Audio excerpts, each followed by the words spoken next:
Awesome. Well, good evening and welcome to Let's Talk About with the STA. I am your other bearded host for the evening, Matt Scarsbrook, and I have taken over from Matt. I have actually kicked him down into the lobby. He can go and try and. I was going to go and say he can sample his own nuts. That comes across terribly, but there is a selection of things that he's likely to be munching through while I leave him in the lobby.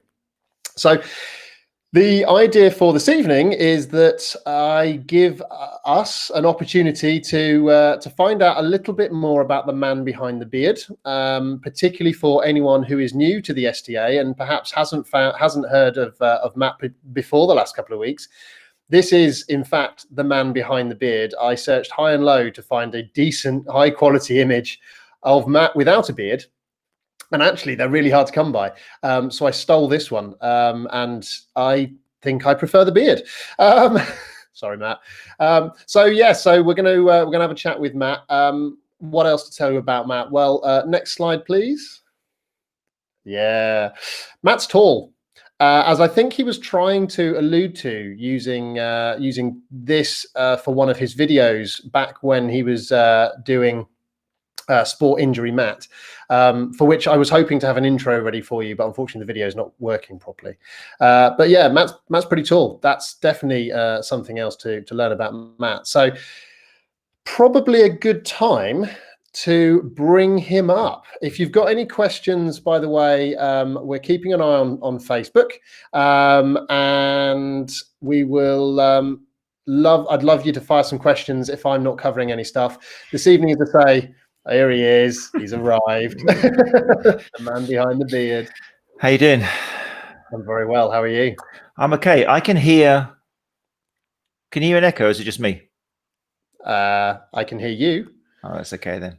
I might just try and ignore. I'm hearing everything we're saying about 5 minutes late, but I don't know where it's coming from. But don't worry.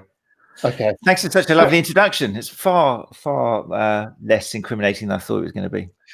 To be fair, I was, as I say, I had warned Chris Kitson earlier in the week that I had been in contact with all of your teachers. Unfortunately, none of them were willing to come on the record to let me know what you were like whilst you were growing up. And I decided not to irritate your mother too much because I don't want her to spike my cakes at the next Runchatlive. So I decided that we'd play fair and we'd stick to stuff that was in the public domain. Thank you very much. So as a bit of a warm-up and to give a bit of a flavour of the way the evening's going, I'm going to start with a quick fire round of questions. I've got 10 questions. They're an either or. You don't look so concerned. I know nothing about this. This is the thing. I'm not used to being. I'm normally the one who's prepared and knows what's going to happen. But this is a bit. Okay, that's cool. We're adults. It's an either or. There is no delay. There is no context, in fact, to some of these questions. It is literally just a case of give me an answer. Okay, I can do that. You all right? Yeah. Wonderful. Right. So, Matt Phillips, this is your life through the keyhole on Runchatlive and Let's Talk About. Question 1. Brighton or Hove? Hove, actually. Overpronation or undersupination? Depends. No, not allowed. Depends what foot strike I'm taking and what sort of surface, what speed I'm running, how I'm feeling on the day, what shoe I'm wearing. We're going to get techie later. Good answer. Overpronation or undersupination? No, it depends. Sorry, I just can't give you a better answer than that. It varies according to the step. This is going to be very, very slow. Beast or Calippo? Once originally Beast. As in, are you talking about the ghost? Are you talking about Brooks Beast? As in the running shoe? You're talking about the ice lolly? I'm talking about the ice lolly. Oh, sorry, I thought we were talking about the Brooks Beast. No. Feast or Calippo? Well, you live in Brighton. I was thinking beach. Oh, right. Neither really. If I had to, if I was forced, it would be a Calippo. Half a one. Half a Calippo. Yeah. A 5K or an ultra? In my mind, an ultra. In reality, a 5K. Clean shaven or a full body wax? Are you talking about my interest in men now, or what's? I told you there's no context. Clean. Well, I have to say a clean shaven or a full body wax. Yeah, I mean, like the beard is the brand now. Yeah, I know. So, well, I had a full body wax once, and it's very uncomfortable. So I'd say clean shaven. Okay. Ultra or Hoka? Hoka. Hoka. I thought, as I wrote that, I thought about that. I was like, I'm sure you showed recently just how big your Hokas are. I've got no experience. I beg your pardon. I haven't tried the Ultra, so I can't comment. But yeah, Hokas are cool. Well, they're worth it. Okay, heel or toe? It depends, doesn't it, on speed and cadence and the person and the runner and yeah. Useless. All right, road or trail? I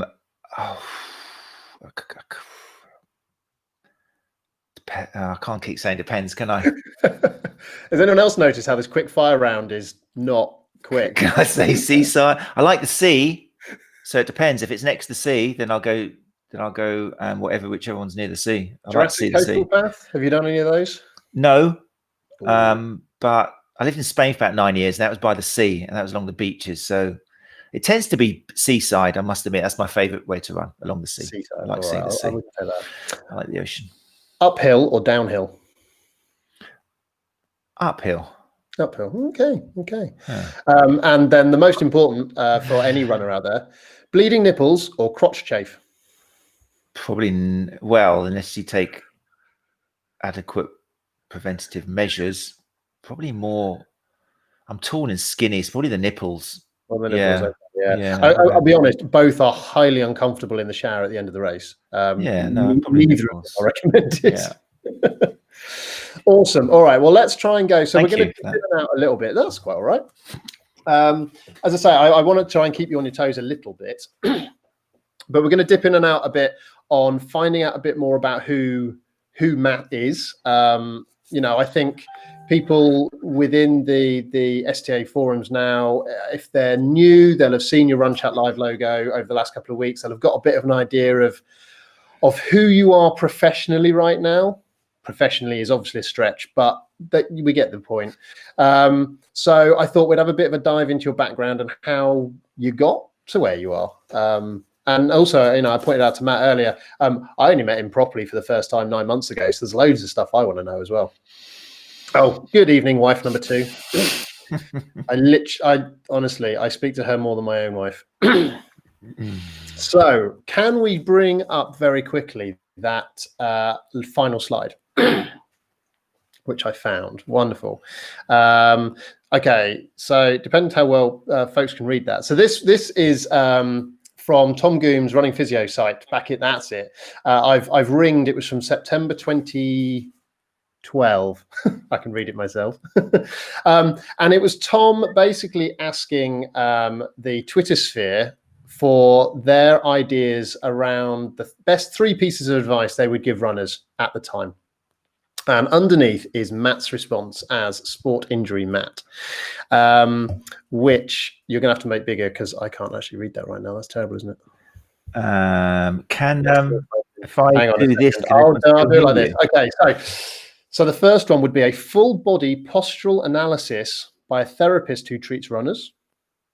The second would be to take the therapist's advice on footwear. And the third one would be to do the stretches the therapist gives you. Now, if anyone is familiar with Matt, some of that may now be slightly contentious, which I would like to come back to. And I think it would be lovely to get a review from Matt on what his top 3 would be and if he would change any of those. I'm glad you found this. Yeah. The secret to my longevity of a career. Absolutely. This was 2012, wasn't it? Well, yeah, that was 2012, and apparently you were big on Twitter back then. Because or either that, or you just were one of the few intelligent people to respond to Tom at the time. No, we were there was a crew of us who hit Twitter quite early. It was kind of connected with the first therapy. I've got to get confused. Which is the one that was at the NEC? The Therapy Live or not Therapy Live? No, Therapy Expo. Therapy Expo. It was the first Therapy Expo which we spoke at, and that's where we kind of all met each other. Yeah. So Jack Chu and I think Tom was there. He wasn't speaking, but I think he was up there, and Adam Meekins. Oh yeah, 2012. I think I found a behind the scenes photo of you, Chewy, and Goom all together. Oh, that was actually a Physio Matters podcast we did at a early workshop where Adam Meekins and where Greg Lehman suddenly jumped through the door and the radio bombed us. Yeah, funny. Back in the day when we were all so young and naive. But yeah, okay, so I need to address these, don't I? 2012. Well, it may be. We'll come back to that. Okay. Otherwise, I've literally run out of material already, and this is going to be the world's shortest podcast, so or evening talk. So we're going to come back to those. But I wanted to set you up basically as to where you were 8 years ago. Now we're going to dive. There we go. Back in Manchester. There we go. Then we're going to dive now back into a little bit of who you are, where you came from, as it were, and then we'll find out what your views are on that tweet now. So I'm just going to have a very quick look because obviously I'm having to take over for Matt here. So I am now going to have a look at. Oh, come on, give me all the comments.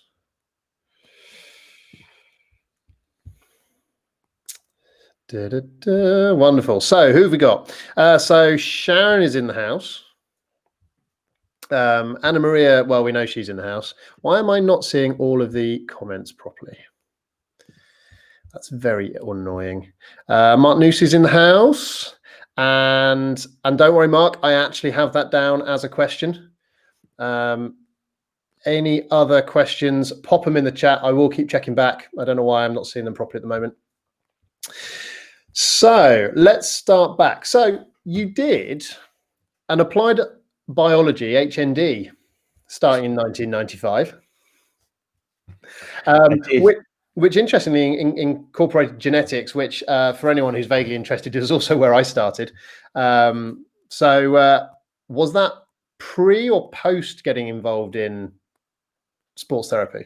That was, well, my first degree was leisure and tourism because I came from a gym background and I wanted to basically have my own fitness center. I wanted to go down that road. And also I was interested in going abroad because I used to work security at the time. And basically it was when football hooliganism was very big in the UK and it sickened me to the bone.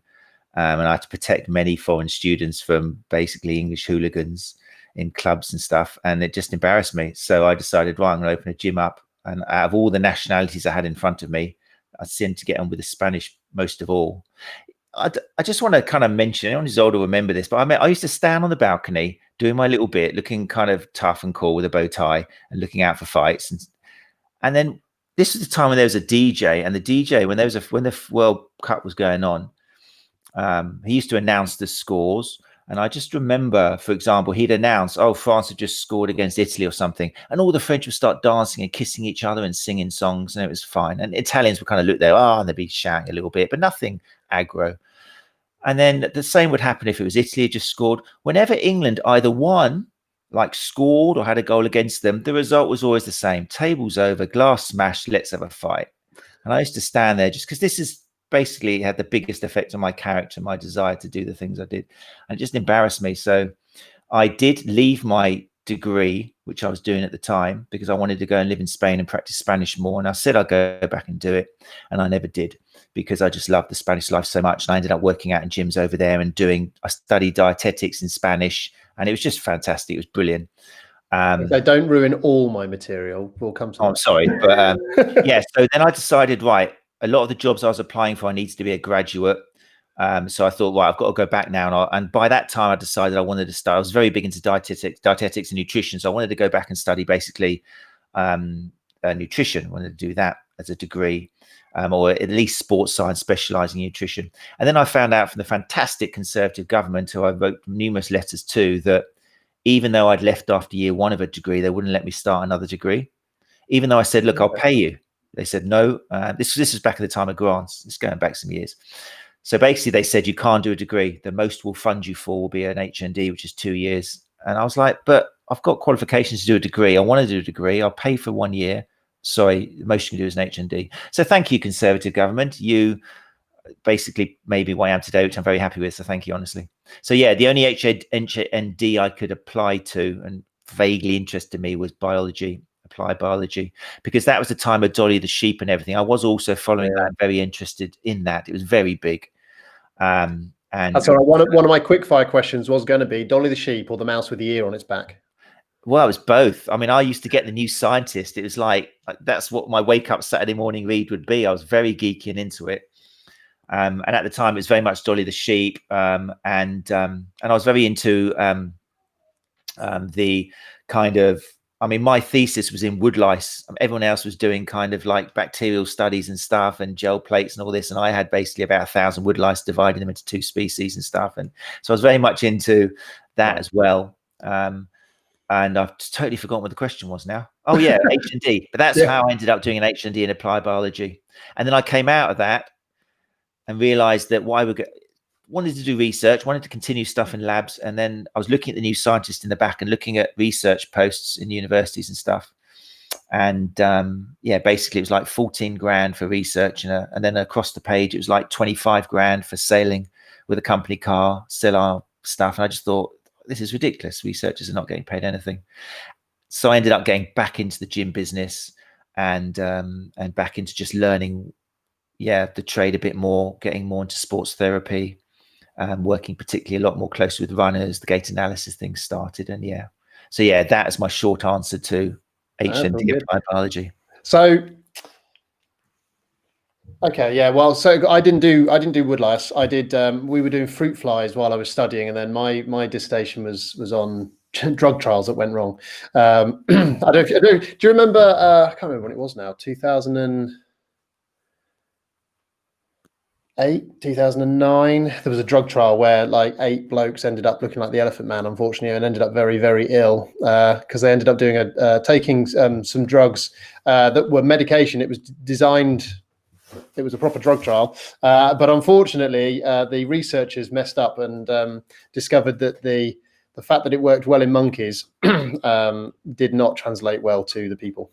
Oh right, no, really, but fascinating subject. That got dark. Fascinating subject. Oh, this is true. Gary does want to know, and this is an important question: were the woodlice randomly allocated to test or control groups? Well, it was one of those ridiculous things where basically I had a bunch of woodlice collected from the garden, about 1,000. I had to divide them into 2 species. I can't remember the name of the species now, but the big defining thing was basically where they had a little tail at the back which curled around. They both rolled up into balls and stuff. So basically with the use of a biro and a microscope, I had to get the woodlice one by one to crawl through the biro, the big biro, and then use a microscope to see if they had a little tail, and then divide them up into more or less 500 each. And all I was showing was basically out of the 2 species which had more of an affinity to moving away from light and towards water, just by doing statistical stuff to it and observing them. It was a total waste of time, but it was worth it to see my teacher's face or the lecturer's face every time everybody else were getting out their petri dishes and setting up their various tests and doing these enzyme tests and that. And then I just had 2 buckets of woodlice and a few big pens. I was a bit of a rebel, I must admit. I did enjoy not doing the norm. Yeah, even back then. Well, explains why you're doing what you do now, I think. But okay, so then you went over to Spain, and I find the Spain thing really interesting. I was really tempted to do part of this interview in Spanish, and then remembered I don't speak it, so that would be awkward. So instead, talk to us about Spain. Was that where the running started for you, or were you already a runner? I was martial artist, and I competed a few times, and running was just part of getting me fit for the ring and stuff. So it wasn't very long distances. It was just a great way of getting fit and staying focused. And I remember living in North London when I was studying, I'd be going out by myself 1 o'clock in the morning with kind of the cap on, listening to Rocky soundtrack and just feeling very much the business and just getting into that mentality. And now and again, people on a Saturday night would make a comment and I'd kind of stop and face up and square to them and just basically be a 21-year-old idiot martial artist. And it was fun for a while, but then basically I had a change of instructors and things, and I didn't want to fight the way they were saying we had to fight and stuff, basically lower leg shin kicks and stuff, which was just too painful for me. I'm not really a fighter. I enjoy fighting, but I'm not into receiving unnecessary pain, and shin kicks were just silly pain. So I'd stopped that, and just basically I still enjoyed the running very much and got into longer distances. And with that, I ended up going to Spain, and there really got introduced to the half marathon distance properly, because as I said, I was born by the sea. I love the beaches, and in Spain, in Cadiz, in Andalusia, the half marathon is just, beautiful 13.1 miles of beach, basically just looking at the sun's coming down. Not everyone, well, Spanish people like it, but not a lot of tourists could handle the heat. But I kind of managed, for some reason, I just loved the heat. It wasn't a problem for me. If anything, I excelled in the heat. I enjoyed it. So I ran a lot of the half marathons there and trained very hard over there. And that was my distance. I enjoyed it and got down to something pretty respectable for me at the time. I didn't take it seriously. I was never a member of a club or anything. It was just training, consistency, weight training as well, because I come from a strength and conditioning background. So yeah, that's where the running really took off, and where I just saw my times getting better thanks to consistent training, which is why I'm so much into that these days and not so interested in some of the fancier stuff. Fantastic. That's cool. And then, so you also studied out there, didn't you? Because you mentioned you did your diet and nutrition. And that was while you were in Spain. Yeah, I did that in the Centro de Estudios in Madrid, and that was lovely because it's a chance for me to actually learn. And I thought it would help having a qualification in Spanish as well, because I didn't know whether I was going to set up a business there or whether bring it back to England. And I thought it would help me get onto a degree in dietetics or nutrition or something when I go back to the UK. I thought I could show them that, say, look, this is my ability to get in, but financially they wouldn't let me do the course. That was part of the reasoning as well. Okay, and then in terms of then the sports therapy qualification. So I'd done sports massage, or I'd just done massage originally from when I went to, I've got to think back now. I don't know, late 90s or something. I'd done sports massage, just massage. I couldn't find a date for that one. Oh, it was a long, long time ago. And I'd done that for a while because I worked for David Lloyd clubs basically around 2000 onwards for about 4 or 5 years. And although I'd done sports, I was doing the rehab strength and conditioning upstairs, and my brother was running an early form of Stride UK and Studio 57 downstairs. So basically it was kind of like Bendham and Mendham. We'd be sharing clients with him kind of massaging them and doing all the sports therapy stuff downstairs and me doing the strengthening upstairs. And then eventually I thought, actually, I'd quite like to do some of the massage stuff as well. So it went from just classical massage to sports massage, sports therapy. And in that process, kind of, which we might touch on, but realizing that as I got up to level 4 and eventually level 5, particularly level 5, some of the things I was being taught just didn't quite make so much sense to me, because I've come from a background where it's more train consistently, do this, just eat well, sleep well, run, blah, blah, blah. When some people started telling me about, there were some various things like, have you got psoas pain? Did your mother have a painful birth? Did she ever talk to you about it? And it just got a bit weird. And that's what level 5 was back at the time. It was basically, depending on the person who was providing it, it was moving into some kind of pseudoscience thing, which they liked, non-evidence-based, and turning that into a level 5. So that's basically modeled me a little bit on what I do these days as well. Fantastic. Okay, cool. So I'm just having a quick look through. I've now discovered where the comments are. I was trying to track them on Facebook. I've now found them in Be Live. So apologies to people if I missed you initially. So Mark from the Sports Rehab Clinics in, Dana was in, Scott Loins is in. Unfortunately, I don't know who you are, but you've mentioned the chopping block for Matt Phillips. I've tried to be nice to him, honestly, because I wanted to find out some stuff as well. I didn't want him to kick me off, because he is actually in control of this, unfortunately. I can get rid of him whenever I want. I love the fact that Gary had to point out it's apparently a bazaar of woodlice. Say again? It's a bazaar of woodlice as opposed to a flock of sheep. Oh, was it really? I never knew that, even though I did I never looked that into it. You must be one of the few people who have studied that many woodlice. So obviously you have found, you've dabbled is the wrong word, because thanks, Mike. Because everything has kind of linked together, but it's taken you in a little bit of directions. And now, actually, if someone was to look at your experience and what you do now, to take a stand back, you look very well-rounded. You've got the diet side, the strength and conditioning from a sort of training, a PT training side. You've got the sports therapy, and you are a runner yourself. You've been a runner yourself, and you worked with runners. Now, Ryan asked earlier, and I've lost his comment now, but Ryan asked earlier, how would you find, or how would you suggest someone helps find direction as a therapist? If they see that they've got a few different directions they could choose to go in, what's helped you make a decision as to whether you were going to study something or you were going to go down a particular path? I was just looking for Ryan's. Oh, this was it, wasn't it? Facebook user. So I'll bring it up. Yeah. My direction as a therapist. So already a therapist and then trying to work out what path to follow. I've had a few debates about this with people. I remember once going to actually one of Adam Meakin's shoulder workshops, and that I went up to see him in Spire Bushy, and Greg Lehman was there as well, doing part of his reconciling pain science with biomechanics. They were kind of doing a duo thing, and one of my questions then, which are still, they were talking about looking after and working with like tennis players or something, and one of my questions was, I don't play tennis. I've never played tennis. I've got no interest in tennis. I wouldn't watch tennis unless I was with a real tennis enthusiast. I can watch any sport if I'm with someone getting off on it, but me by myself, I'm not interested in hitting anything across the net to someone. So I said, we were doing kind of symptom modification and stuff and looking at assessing the shoulder and then talking and helping a tennis player. And my point at the time, this was going back quite a few good years as well, was like, if you're not a tennis player, you never played tennis, then should you really be trying to help a tennis player? Because I don't feel like I'm missing a lot of the input.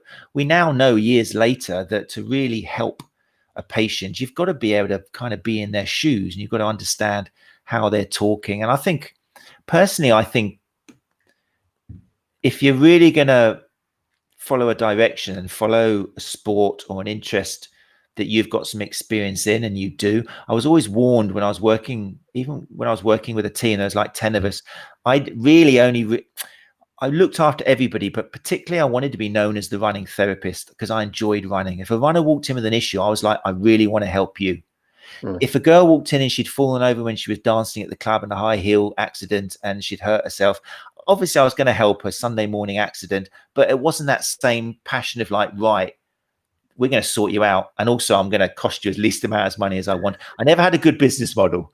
It always was. I always treated people like I wanted to be treated, and it wasn't a good business model, which explains a lot. But I agree with you entirely. I think this idea that as a good therapist, you want to get people back out the door as quickly as possible. And then you're sort of like, now I can see why some people rely on these passive modalities. But you know what? And this is an important thing, a bit of advice I would give to younger therapists, because I made this mistake myself and it took me a while to get over it and realize the hard way. Sometimes I was sending people away thinking, look, mate, you really don't need me. I've assessed it. We've ruled out this. We've ruled out that. I've given you the exercises. Me rubbing you isn't going to make it any better. You can come back if you want. I'll give you some massage, but I want you to know now, you can do it by yourself. You've got everything you need. Okay. That made me feel good. Yeah. But that ignored the fact that that particular person, who's another individual with a different emotional makeup and everything, they would actually feel better coming back every week and just having that confidence of you holding their hand and taking them through the exercises. They liked the time where they lie down and were just spending time with you, listening and voicing. So I learned that it's always very important at the end of the consultation, rather than just saying, right, I don't need to see you again. No. Just call me in a month. Saying to them, when do you think you should come back? Opening it up to them, as is always the case with therapy. Ask the questions and let the patient answer. What do you think's wrong with you? What do you think you've done? What do you think you've got to do to make it better? And that goes for the end of the consultation as well. As a business plan, you shoot yourself in the foot if you just send everyone away and think, oh, I'm the best. I don't take anyone's money, because you'll run out of money. You won't have enough clients. So some people, they make loads of money and they want to spend the money on themselves and they want to look after themselves and they want to spend it on coming back to see you maybe once a week and having that half an hour. And even if you think they don't need it, it's not about you. It's about what they want. So I understand now. And it took me a while to get over that. But as soon as you ask that question, when do you want to come back? Then that makes your conscience clear. You don't feel like some kind of selling them 8 packages for the hell of it. And if they want to come back next week and they explain why, and they realize that they're going to do their exercises, but you're not going to cure them by, I don't know, cross-frictioning their Achilles or something, then that's fine. You feel conscious better. And you know what I mean? I think that's a useful bit of advice. No, absolutely. It's a real, for someone who is very conscious of the, I suppose, the dilemma of dependency, particularly when any form of therapy is involved, actually. You can be dependent on your counselor as much as you can be dependent on your physical therapist. But wherever there's this question of, is the client becoming dependent on me? I think particularly as a new practitioner as well, you are almost go so far as to prevent them from becoming in any way dependent, as opposed to allowing them to make their own decisions. And I think it comes, I've argued in the past that dependency, I think, doesn't come from the modality, it comes from the therapist. And I think the therapist can breed dependency in their client if they choose. Or like you say, you can actually give the power to the client and say, you're a grown up and it is totally okay to like what you're doing, to like this process, just as you say, understand what it is and isn't doing. I mean, the other thing which I do stress therapists to do if they haven't done, particularly if they're massage therapists and haven't got a background in PT, I was very lucky, or maybe it was just that laid my path. I'd done NASM, National Academy of Sports Medicine, which was a very big, intensive, not even intensive, it was long course. And it went very much into detail of muscles and stuff and the different way muscles work and exercising and breaking the norms. At the time in 2002 or something, it was kind of like Paul Check at the time. It was very revolutionary and it was cool. It was good. A lot of information, which has moved on now. But for any massage therapist, when I have my students, they're like, what should I do? Should I be doing myofascial release? Should I be doing this new MET techniques or some new PNF stretching? I'm like, no. Make sure you concentrate now on sports and conditioning, strength and conditioning. Make sure you know how to prescribe exercises, but not over prescribe. So I'd recommend people kind of look at the modern, at the time it was different, but like the Claire Minshells of the world today, and people who are teaching you how to know which exercise at what time, how to progress it, regress it. Because these are skills I've taken for granted. And again, having done it myself, that I believe a lot of massage therapists could be, one, far more effective, and two, have a lot more strings to their bow if they feel confident about giving up different types of exercises and knowing the evidence behind it. So I think Ryan said rehabilitation is a big one. I think it's great. Mike James obviously comes from a rehabilitation background, and he's become such a great rounded therapist and physio as well because of his background in that. Louise has just commented that she did the National Academy of Sports Medicine as well alongside a sports therapy degree. Who is that? That must be quite old. Louise Archer. Oh no, she's a young thing, is she? Yeah, it was. NASM at the time was really cool, but it was very focused on kind of the whole chain idea of how if this is happening at the ankle, then this is happening in the knee, and this is happening in the hip. And it was a beautiful way of learning anatomy. And they were very much, the thing which made it for me was they were much more talking about the way muscles work eccentrically and how in a textbook you learn, even on courses today, what's the bicep do? It flexes the elbow. What's the hamstring do? It flexes the knee. But you need to understand as well that it also stabilizes, and more importantly, it also eccentrically works this way. Or if your foot is planted on the floor and you move in a certain way, then sometimes a flexion will turn into relative extension or something. So it very much went into looking at the body functionally. It was really good. These days it's different. These days, unfortunately, I believe it's changed ownership, and it's turned a little bit into more of an online money-making thing from what I've heard anyway. So you have to be careful. I'm not saying go out and do NASM at the moment, but back in the day, it really helped me with being able to, I mean, at the moment, I'm assessing some videos who are sent to me by level 3 massage therapists, and I'm loving it because I have to teach them to pass the exam, which is ticking certain boxes, which I'm not very happy about ticking. But in the aftercare, where they have to send a video in because it's all been done online, they have to give aftercare to their patients. I love it because every single one, I can see myself in them, because they might mention stretches, but the main thing is giving out strength exercises, explaining why we talked about why this feels tight. But in actual fact, you don't want to stretch the hell out of these. They're overworked and they're weaker. So I want you to try this strength exercise. And for me, that just makes my heart go boom, boom, boom. To think I'm sending out these therapists now who are going to give strength exercises instead of bloody stretching the hell out of your traps and stretching the hell out of your calves without even doing a range of movement test. Is music to my ears. It's funny when you talk about having to almost train to pass a test. To a certain extent, it feels like the driving test at times. You learn to drive for the driving test, and then you learn to drive, for the reality of what's going on around you. And I think,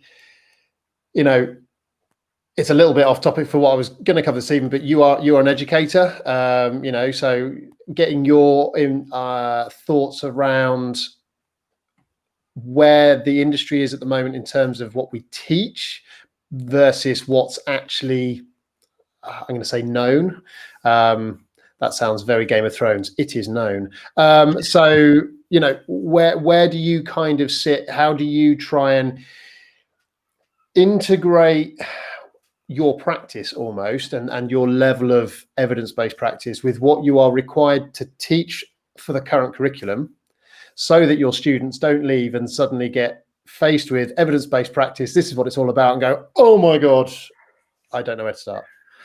I really enjoy it. I mean, it's the reason I teach, because I know that I'm questioning a good percentage of what they have to say. And I like to think I'm quite good at getting that point across to them, making them understand that in life, in everything you study, there'll be elements where you just have to tick the boxes in work. You have to tick the boxes because your line manager wants you to do it, and it's not the right thing, but they've got their line manager telling them to do it. And it's part of life. And I've always struggled with this myself, which is why I like being self-employed. But with this, on this particular course, I'm left to myself. So as long as the spreadsheet gets filled out and the tracker says they've passed, they're happy, which is great. That's as much as they bother me, and they have confidence in me.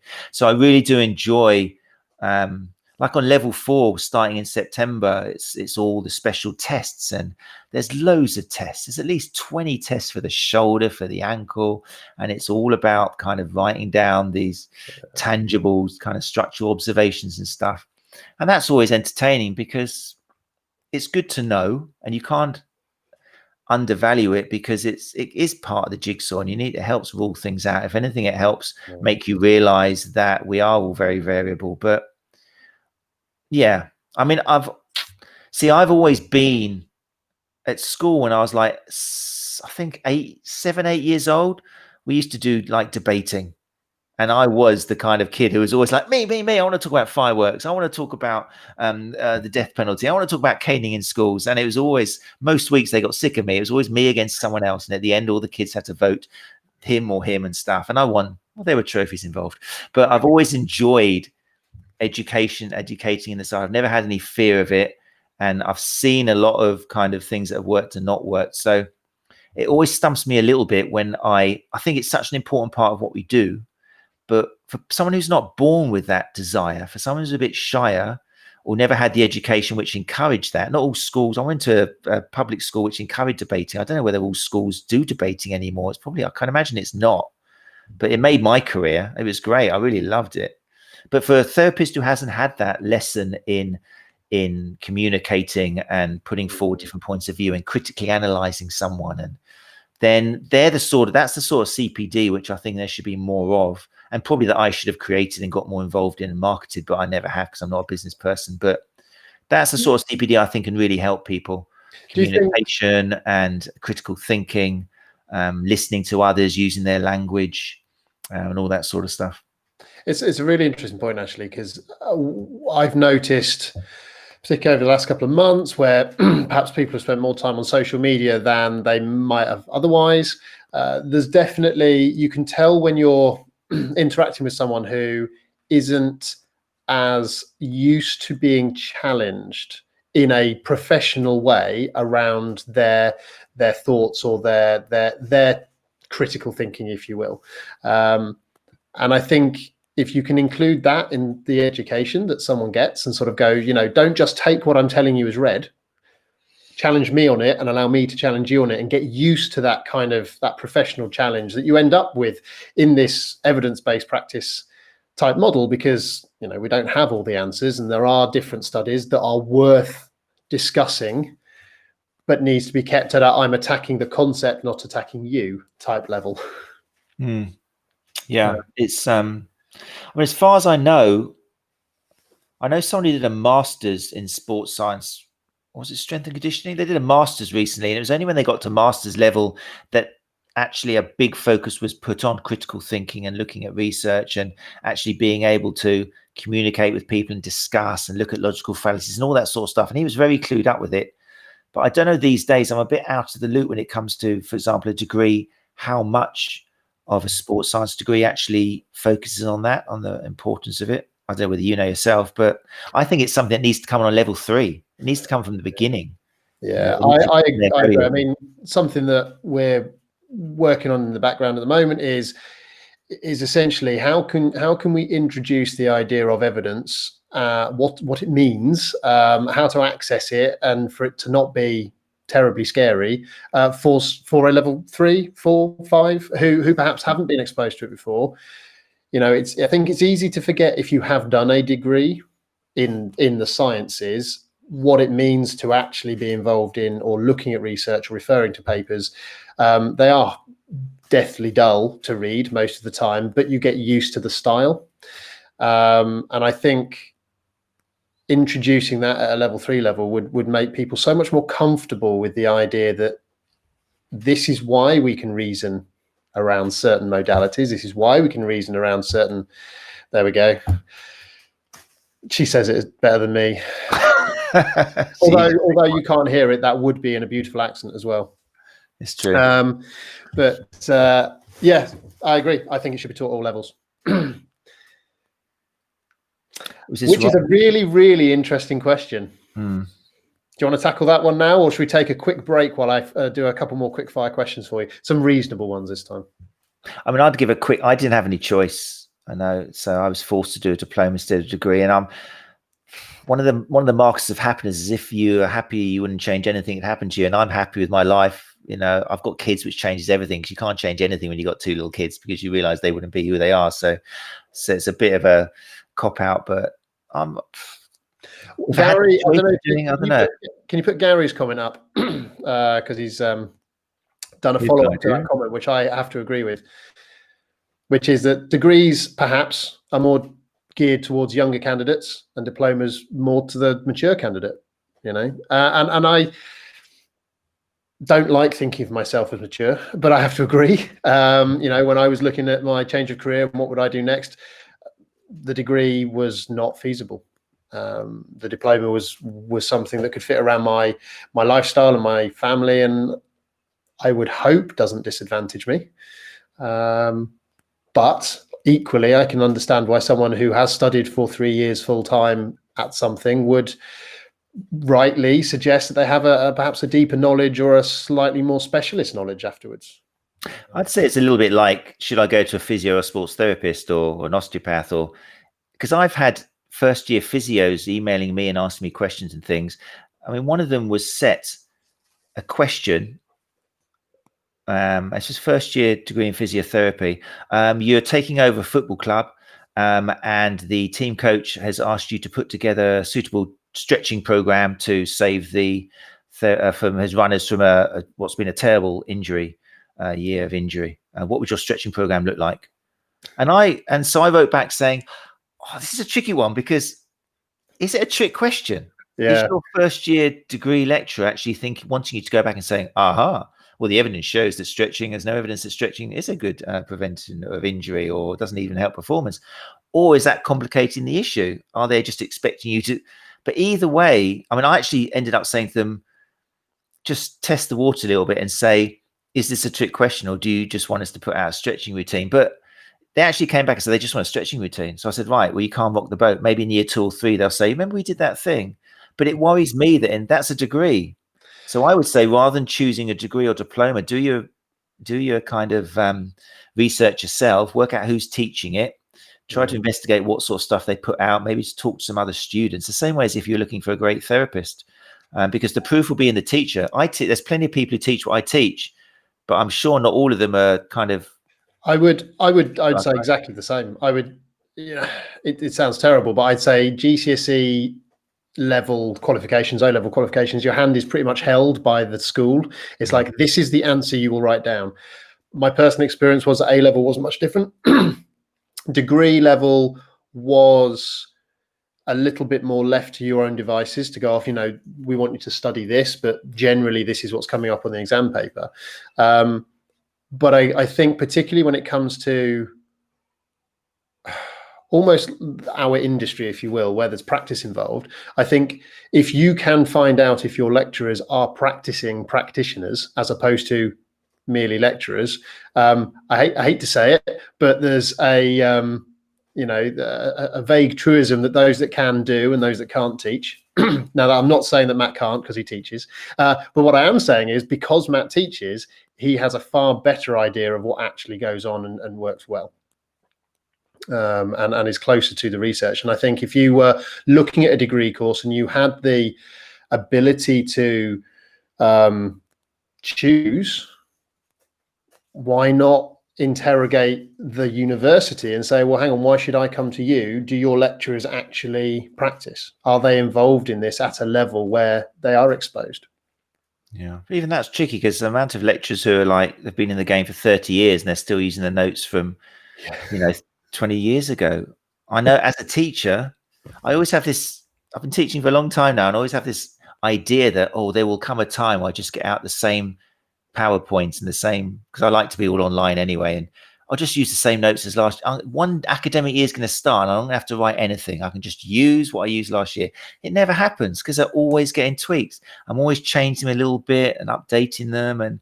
But a lot of teachers just reproduce what they were doing 5-10 years ago, because it's just gives you an easier life. So you've really got to look around. So I'm going to take a very quick segue here. Okay. There is absolutely no link for this segue. I've got some more questions I want to ask. So Mark asked earlier, you're the best, the race that you'd love to do. I'm going to expand that slightly and say, what would be sort of the top 3 races in your bucket list right now? Okay, so number one's pretty easy. Well, based on experience, I had the pleasure of kind of covering media-wise the Ultra Mirage, which is a 100K race in the Sahara in Tunisia. And that had a massive effect on me. And I left there thinking I'd really like to train up to do the 50K, because you can choose to do a 50K version. Mm-hmm. And I knew I could. I'm good with heat. Obviously, they take it to extremes, but a lot of people can't even think about it because of the heat. I know that I love running by myself, and I get a buzz of just thinking to my own thoughts and looking at nature and stuff. So I think the mental side of it, I could get my head around. So obviously, I came back to 2 kids, a family, and life, and it's just, to be able to do that, you've got to be just by yourself or just have nothing else going. I don't know how people do it, but yeah, my dream would be, I think, a desert. That's just beautiful. A desert ultra. Amazing. A desert ultra. Yeah, I still fantasize about that. I love the idea of doing it one day. But see, I love the ultra. I can't do the heat. Mine's in the Arctic Circle. I get a buzz off the heat. I love the idea of looking and seeing. Jesus, it's like I lived in Australia for a year, and I was doing roofing in Cairns, and I remember just getting a buzz. It was 46 degrees on the roofs, and you're putting down stainless steel, which is shining. You were getting sunburnt anywhere you didn't have covered, on your thighs, on your groin. It was slippery and wet.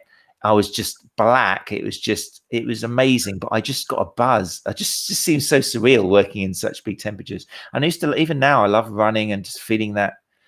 I think you've got to embrace it. So yeah, that's why I say the heat. So okay, so you got Ultra Mirage. You've got any others that you'd quite like to tick off the list? I like the idea of doing a marathon again. I mean, I'm older now. I've never enjoyed. See, that's why I think an ultra would be amazing, because it's, especially in a desert or something, it's a totally different environment. If it's a road race, once I get over 2.5 hours, 3 hours, it's just like too many voices going, what's the point, mate? That's why I love the half marathon, but making that effort for more than 3 hours. But there is that. That's why when I did marathons, it was normally pacing other people and taking them around for like a sub 4 or something, and just kind of getting the buzz out of finishing and their enjoyment. But pushing myself for a marathon on the road was never. But I do miss that. I'll probably end up training just to pace other people around. I don't think I'd push myself for a marathon, but I like the idea I love the camaraderie and everything of a marathon, and it is fun. It is that symbolic 26.2. But on more than that, I like the idea of an ultra personally. I want a different atmosphere. I want something a bit more sadistic. I never got my head round training properly for like a half or a marathon in terms of, going for time. I prefer to think of mine as just long days out. Louise has just written she did ultra solo at Endure. How far did you get at Endure, Louise? Because I've done Endure 3 or 4 times now with various team sizes. We won one year, mixed team of 4, which was quite cool. but if you've done, I have not done solo, but then the solo tickets go incredibly quickly for Endure 24. Okay, cool. Right. Top 3 running books on your shelf right now. Life is a Marathon, Matt Fitzgerald, changed my life. It was just beautiful, amazing in so many ways, and still is. What else is probably on my top shelf? I'm just having a look along it now. Probably the 80. I don't want to keep doing Matt Fitzgerald, but the 80-20 is still something I dip back into, showing to other people who I'm kind of coaching online and stuff. It's another big one. Got to find something that isn't running, isn't Matt Fitzgerald related. I can't use that one. Can't use that one. I was really tempted to put in the either or questions: Matt Fitzgerald or Alex Hutchinson. Oh yeah, and Endure. There you go. That's the other one. Yeah. There you go. Yeah, you had to remind me, but that's up there. Yeah, that was amazing as well. It's a good book, isn't it? Actually, it's not all running related. But it shows, the feats and the things which people do. Yeah. I'm sure there's others, and I feel guilty not thinking of them, but I haven't got a very good memory like that. So Louise apparently did 10 laps. That's 50 miles in 2018. That's pretty good going.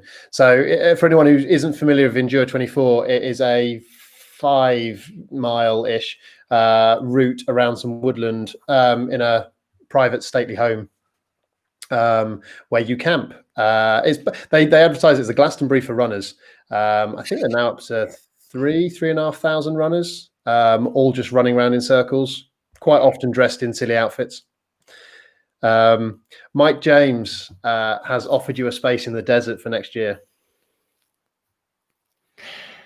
I'll be honest, the 2 of you in a one-man tent, that's going to be cramped. I don't know. I've always been a bit of a rebel. When something gets really popular, I don't want to do it. It's always been the same. I can't like a music until it's not fashionable anymore. I love Frozen. When it first came out, hated it. But now I watched Frozen 2 today and it was beautiful. It's my favorite film probably. But when it comes out, I can't like anything that's current. And I still find MDS is a little bit, everyone, it's like MDS. And it is a fantastic, amazing event and everything. And I wish everybody the best of luck to do it. But something which is a bit smaller, less people do it, just a bit more tight knit, then that kind of turns me in a bit more. I'm just naturally the devil's advocate. I'd like to do something which not so many people do. So MDS wouldn't be top of my list for that reason. So there's a couple. So, I mean, you've got, the other one, I suppose, is UTMB's Oman. Yeah, something like that, which is a bit more kind of like, really is you. And a few others. I like the idea of that, but who knows? I don't know. Okay, so it's I appreciate you generally try to stick to about an hour for these. So we're about 5 to 9. So if anyone's got any quick fire questions that they'd like me to get in there, I hope this has been interesting. It's been all over the place. I've really enjoyed it. I've learned so much. My last question, whilst people are thinking of a quick question to fire at you, is if you had to pick 3 ideal dinner guests. Mike James did this before on Sports Injury. Oh, did he? Oh, I missed that. Yeah, missed that bit. Can't say the same ones, can I? No. But although you can say Mike James now, of course, because he's not here. I choose a different question. It won't be very interesting for you, I promise you. Will it not? Okay, fine. In which case, would you run the Badwater Ultra? The Badwater Ultra. 130 miles through Death Valley. Scott Durett's done it a couple of times, mostly wearing a big reflective suit. I'd have to, if I was going to do anything, it would start off with 50k. Obviously, I do like, as I get older. I mean, I've interviewed on Runchatlive like Elizabeth Barnes, and she's testimony to. I mean, I think I'm fascinated that so many of the successful. I mean, Ultra Mirage, for example, Elizabeth Barnes came 3rd out of the whole pack. Yeah, she beat all the guys apart from 2, and they are the Morabati brothers, who are kind of like win everything anyway. So it's kind of, I love the idea that when you get to that stage of endurance running, female runners actually have an advantage because they've got the mental endurance. And that's such a beautiful thing. I think that's amazing. It shows how with endurance running, it really is 90% mental and 10% in your brain. It's kind of like, and I like that idea. So that's what turns me on. So anything which, if I did get the bug and I had the freedom, which I doubt I will ever have, because I started late in life, I've got a 5-year-old and a 3-year-old. It's just not going to happen. My life's over. In terms of being out. Am I going to get? Proper ultra winners only start at like 40 odd, and Yeah, but that's the kids are like 20, 25. Gary could do it. Gary's free now to run an ultra, but I'm not. Mine are 5 and 3. The other way of looking at it is just start pacing yourself up now, ramp up, and then when you're 70 and you're the only one in the V70 category, you can win sort of by default. It's amazing. It's interesting actually. You compare the male female psychology thing. So my psychology with ultra running is dire. I do it because I love the scenery, but my head will go within about 30 minutes. I did my first 100 with I did my first 100K with my wife. And embarrassingly, she was literally dragging me across the finish line for the last 3 hours of that run. I was hallucinating and holding gates open for people who weren't there, and she was definitely losing it with me. I've worked with ultra runners and trying to get their kind of centurion runs in, and when they talk about the hallucinations and crying when someone put their hand on them, that's so interesting. It's the whole emotional side of it. Who knows? Maybe it's fascinating. All right, Mike has thrown out a really good question. I like this one. If you could be any other therapist for the day, who would you be and why?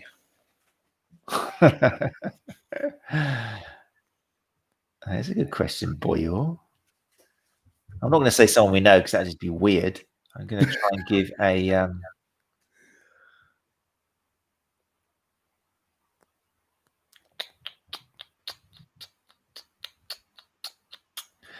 I could be any other therapist today. I'd like to be a fly on the wall in Adam Meakin's clinic, because I bet he's a complete pussycat. The idea where he's a totally different person. Yeah, like shuts the door and it's like, right, wait, just put some rock tape around here. But aren't you the person? I forget about that. Let's put some rock tape on here. Oh, let's do this and that. Let's give you some ultrasound. You look stressed. You look stressed. Massage. I like the idea of opening up the door and just seeing him just working the massaging and everything. But being a person, no, it's a silly question. Sorry, Mike, it's rubbish. I don't want to be anyone apart from me. I love being me. I'm fascinated in. No, I can't think. I've got an answer. No? Okay. Well, there you go, Mike. That was the least straight answer we've got this evening, and that was not including the quickfire round. Well, thank you very much. I mean, what I've really enjoyed actually is how many runners have been ultra runners have been adding. There's some fantastic races people have been mentioning. The Lakeland 50 I've never had a chance to do. There is 100 as well. They are definitely on my hit list. I was meant to be running the CCC this year in the UTMB group, but of course that's been postponed now till next year. So instead I decided to put on about 5 kilos. So that's been my lockdown. Jim Gare says Shetland for a sub 24-hour event. Ooh.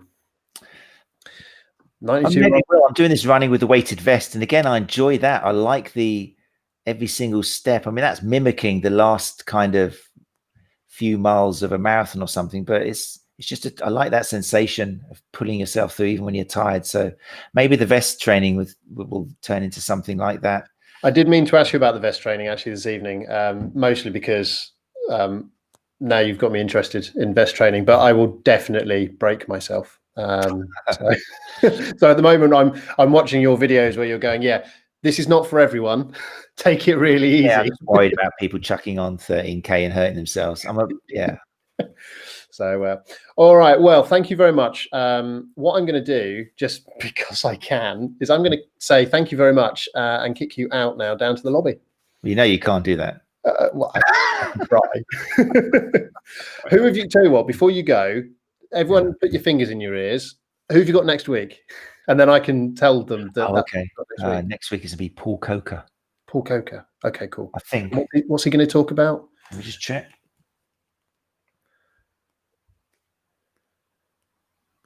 You can tell we planned this, guys. Yeah, Paul Coker is going to be talking about adjuncts. Yeah, adjuncts. To use or not to use. Cool. All right. Well, I'll let them know, and I'm sure it'll go down wonderfully. So thank you for my. Can I just mention one thing? Go for it. Can you put up that slide showing therapy live for me? A therapist learning. Thank you very much. Yes, I can. So, we didn't even go back to my slide originally. Oh, no, it's true. Okay, do this bit, do your bit, and then No, we'll go back to this. it's come out today, and I know that Mike James and a few other people have been uploading them, and it's taken loads of effort and time. But it's just to let people know that on Therapist Learning, as well as all of the 73 presentations, which was that Friday of CPD learning, we've also now managed to upload all of the speakers from Runchatlive Conference 2019. So if you are interested, or I believe someone actually won a free ticket, didn't they? A few people got some free tickets, I think, for Therapist Learning the other day. Then I am on there. Obviously, my presentation on putting the evidence back into running, injury, and performance is up there. But also now we've got 9 of the 10 speakers, their presentations. And obviously I'm biased, but there's some fantastic material in there as well. There is a cost to it, obviously. But if you have got through everything you wanted to on the Therapy Live, then have a look through. You've got Simon Barthold, Ian Griffiths. You've got a bit of Mike James in there, Izzy Moore, Jeff Escoulier, huge amount of talent there. So just, Therapist Learning. It's all up there. That's all. Just needed to say that. See, I should have done a plug as well now. Guys, go on Therapist Learning and watch my thing on massage. Right, so I'm really going to chuck myself out, am I? Okay. Well, thanks very much for having me, Matt. No, thank you for being my guest. Yeah, that's fine. Start off. Thank you. And thanks everybody for watching. I hope you found something useful in it. Good night. The power. Honestly, this was fantastic. I've really enjoyed this. Thank you very much. You wanted me to go now, did you? What? You want me to go? Definitely. Sod off. Okay, fine. Just checking you're right. Honestly, you just can't get the guests nowadays. Right. Thank you very much for joining me this evening. I've had great fun. I hope it's not been totally ridiculous and it seemed like I did have a bit of a plan. I've actually learned a lot. I think it was quite nice to hear from Matt and find out a little bit about him, particularly if you're new to the STA group. So next week, Matt is hosting Paul Coker. I don't know if you heard, but hosting Paul Coker, who's going to be talking about different adjuncts and, according to Sharon, when to use them, which is probably just as important. So make sure to tune in next Tuesday, 8 o'clock. I'm sure if I've forgotten anything, Matt will jump back in momentarily. But if not, then have a wonderful evening and we will catch up next week. There we go. Thanks, everyone.